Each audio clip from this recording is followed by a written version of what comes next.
Hey, I'm Dakota Collins with Collins Trucking.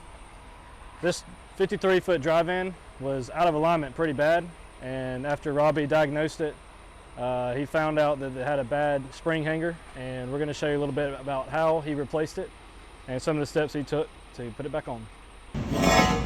Alright, so this is the new spring hanger, and as you can tell, the hole right here is like the perfect peel shape. It lets it go back and forth this way so you can adjust the alignment, but it doesn't give it any free play up and down this way, unless the bolts aren't tightened, and then it'll slowly, over time, make this a circle instead of a oval. So what I'm going to do, we just saw with this other one we're about to take off. Right, taking that one off because it was worn out. See how this hole is wallowed out right here? The bushing seats in here, and a bolt goes through it, and it gets torqued down really high, 550 pounds, maybe more, depending on the specs. But when they're not properly torqued down, it causes the rod inside to move up and down and make this hole big, which causes the whole axle to go out of alignment. So what I'm going to do is cut the spring hanger off, and I'm going to weld another one on it.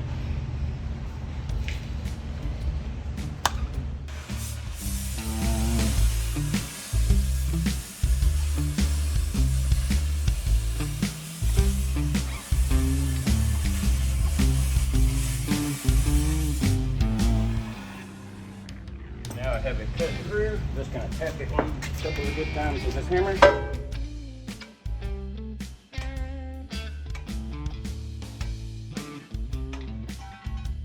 Cutting that off, cleaning this up a bit, and putting the new spring hanger on. Then I can put her back together and start on the other side.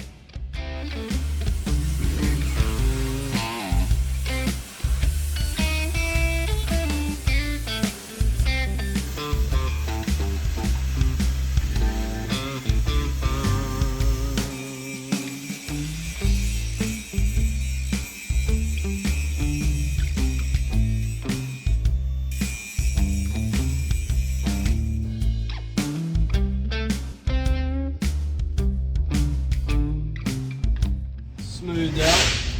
Oh yeah. Robbie did a good job, and he's about to weld it back on there. I'm using this to cut the part off the rail here because I'd have to shoot the torch straight up, and the floor is made out of wood and it's exposed on the bottom, so I don't want to flame it up. Sure.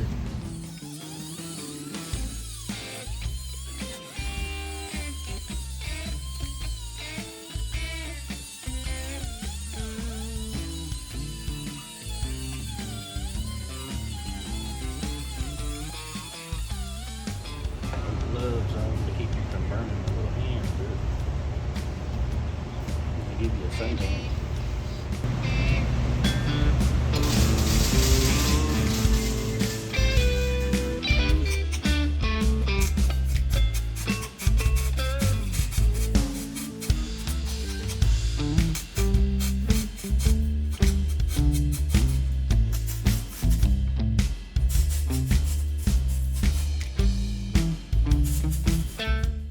All right, this spring hanger just got put back on, and Rob did a great job welding, as you can see.